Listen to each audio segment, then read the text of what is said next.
Hello साथीहरु नमस्ते। आज पनि म हजुरहरुको सामने अर्को भिडियो लिएर आइसकेँ। आज कामको सुरुवात चाहिँ हुन्छ मेरो बाहिरको चुलो लिप्नबाट। अनि बाहिरको चुलो लिपिसकेपछि चाहिँ मैले आगो जोरेपछि चाहिँ भात बसाल्दिएँ। आज चाहिँ हाम्रो थोरै खाना थियो किनकि दाइ भाउजूहरु बजार जान लाग्नु भएको थियो।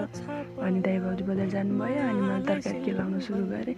आज दाल पनि पकाउनु परेन। अनि त्यसपछि सबै सामानहरु रेडी पारेँ। अनि मैले तेल खुराएँ। तेलमा चाहिँ मेथी हाल्नुपर्ने कुराहरु सबै हालेँ।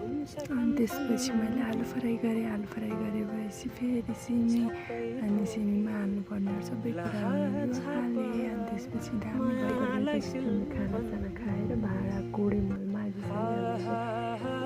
अनि कुकुर प्रेस फेरि गएको थिएन। फेरि दस लागेको चुलो लिप्नतिर। अनि त्यसपछि भाँडा माझेर खानासाना खाइसकेपछि चुलो त चोख्याउनै पर्यो। बाबाई आजलाई यति नै।